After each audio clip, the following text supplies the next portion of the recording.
when you put a condom on and then the other person's just still looking at their phone, you're like, oh, this is weird. Yeah, man, I never wanted to be a fish, man, my whole life.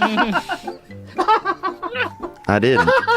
Yeah, I wish there was more ways to sleep. Yeah, a lot of people don't want to think anymore, man. But I wonder if people ever wanted to think, you know? This is probably the smartest conversation I've been involved in maybe months. Well, it's that time of year. It's spring. People are refreshed. It's not spring. It's the middle of the winter. Yeah. It's freezing cold out. It's just January. Whatever. You guys aren't open-minded. That's what I think, bro. If you're wearing a wig, I don't think you're running anymore, though. I think some things you got to let go. I know. Oh, I never told you the end of that. Oh, sorry. So, no, I took that bag of mushrooms to that party, right? And a bunch of people ate them who'd never had them before. Uh-oh. And then we played a game of hide and go seek, right? I was like, oh, no. Oh, dude. You hide in another dimension. I was like, I'll count. You guys go hide, right? Oh, no. And I never went to fucking look for them. That was the end of that, bro. I never seen one dude, this boy Timothy, I never seen that dude again. What dude came out of the closet one time at one of my shows. He just was like, he's just like, I'm gay, and just fucking right in the front row, dude. Wow. And his buddies are like, Patrick, chill out, man. Really? Yeah. Have another beer, dude. You're out of your fucking mind. What were you talking about that made him yell that out? I don't remember. No, this is about 7 or 8 years ago. So it was just the laughter moved him to honesty. Okay.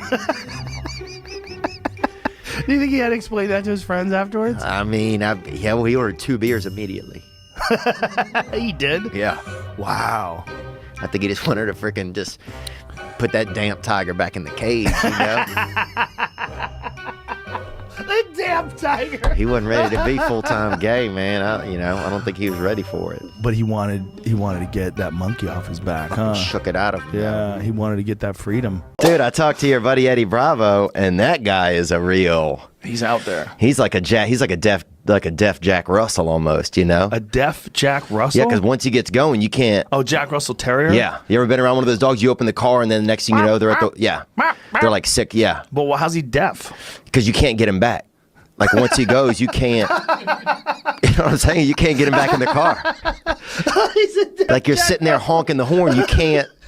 That guy's out there. You know what I'm talking about. I do know what you're talking about, but I've never heard anybody make a description like that. A deaf Jack Russell Terrier. So I'll leave out of my apartment to go in the hallway, lock myself out with the blender going, 2:30 in the morning, coked up out of my brain, right? Now I have to go to my landlord. The blender shorts out and smoke happens. The fire alarm starts going off in the building right as I'm at his door knocking, right? Oh, my God. So now he's pissed, and he's like, what's going on? And I didn't know what to say. I told him that I was throwing a late Christmas party, dude. It was fucking into January. How old were you at the time? Huh? Oh, this is 2.5 years ago. So I was 35. I was 35. Remember, he's fucking pissed. He unlocks the door. There's nobody in there. But I'd come in after we'd been out there smoking weed. I'd come in and I'd be like, Mr. Mike, man, they were being, I don't know, Richard was over and people were just being kind of touchy-feely. Yeah, it's just real strange out there. You bait him? Did you bait him? Yeah, bro. So then, dude, my friends Adam would come back inside, man, and his dad would be like, what in the fuck have you boys been doing out there? You've been queering around. And queering as a verb is very funny. Oh, you've been queering around, boys? And he was just, just lighting into it, dude. And I would be dying with laughter. And they were so high, they didn't know how to explain that they hadn't been, queering. They're so high and you set them up. Dude, we used to shoot up steroids on the side of the interstate when I was growing up. Shoot on the side of the road? Why wouldn't you go home? It was more of an outdoor thing, I felt like, I didn't want to bring that shit in the house, really.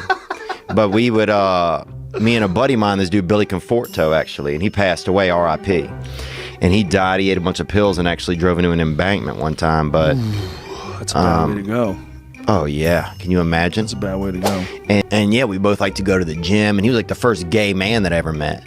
And then he, one time... He got us some steroids or something. I don't know. I think everybody was doing them. And then we'd pull over and do them. And then just go to the gym, Dude, one time a guy in New York said, I'm going to get some drugs in the middle of the night. He went, came back 3 hours later with steroids. He's like, you want to fucking party? Wow, he was partying with steroids? I was like, fuck no, bro. I was at the Best Buy, and I remember this Vietnamese guy was trying to help me out, and I couldn't even hear him. I was so hungry.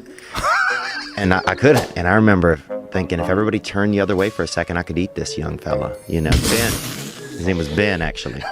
Over there in Westwood. So, I mean, I think if you gum down a Viet, people aren't going to be that upset at you. Well, the Vietnamese people are going to be super upset. What are you talking about? No, Somebody's okay. dad. Yeah, they're more understanding of things, dude. Is this a character you're playing? No. But if you eat a black lady and her family's there, they're going to be pissed. So you think a Vietnamese person will let you slide? I think that they'd be much more forgiving over a couple of day period. Vietnam is one of the few places where Americans can go back to Vietnam and they don't seem to hold any grudge at all. Exhibit A. Exhibit A, man, honestly. I remember being at the library when I was young, and this is back when they had books, you know? What do they have now? I don't even fucking know. Our library's still open? Who's in there? There's people trying to finger each other? Who's in a fucking library? Can you even imagine I guess being in a people that library? just want books. Yeah, but what about still, homeless people? Do they allow homeless people in libraries? Yeah, can we just start calling them shelters? You know what I'm saying? And serve lunch? Into the Matrix, Theo Von. We're going into the Matrix. I'm going to get my stuff first. What would you bring? If I said, hey, dude, you can go in the Matrix, but you can bring 3 things. I'd have to bring a picture of my family, and then I'd have to bring probably some water. I would. You think you'd need water in the Matrix? I'm not going to be the guy without it in there. Like when you were on drugs and you were a kid, you basically that's the downside of having any place that stays open all night. Is like people are going to come there. They're all on drugs. No one's sober at Waffle House. Right? So we get there, dude, and we're in there, and my buddy starts laughing so hard. He's like kind of convulsing a little bit, my buddy Scott. And the waiter was a black gentleman and a gay guy, and we'd never seen a gay black dude, right? So anyway, he starts doing the Heimlich maneuver on my buddy, right? And he wasn't choking. He was just losing his shit because he was so fucking geeked up on LSD, right? So, bro, This dude's doing a Heimlich and he's not even choking? He's not even fucking choking. Did you tell him he wasn't choking? I couldn't speak. I was laughing so fucking hard. I think you would think they do, but for their size and stuff, they're not doing that much. Who do you think shoots the biggest loads? I think a guy Basketball that's in space. I think a guy that's on a cliff, like a cliff climber. Yeah, but is that the biggest loads? I mean, that guy's shooting some fucking... Just because he has the balls to climb up like that? He's busting some real that's what it is. spackle. Maybe that's what it is. Like, he's got balls. Right. Like, those guys shoot bigger loads. Yeah. Like BMX jumpers, they jump 3 times in the air and then land on the bike. Yeah. Maybe they have the biggest loads. Also, guys who like fake put a sign on their car when they don't pay a meter, like meter's broken, and they just put that on their car and fucking still park there. Those dudes bust some loads, bro. I think there's other things too. Like pickpockets? Oh, people that wear turtlenecs do not come very much or far. No. What is it about wanting to keep your neck warm? It's not very manly. It's just a bitch move, I think. It's just the most French thing too. Dutch are so aerodynamic. They move good? No, you ever seen a Dutch? They're really aerodynamic. They're what? What are you doing with your hands? lean face, lean headed.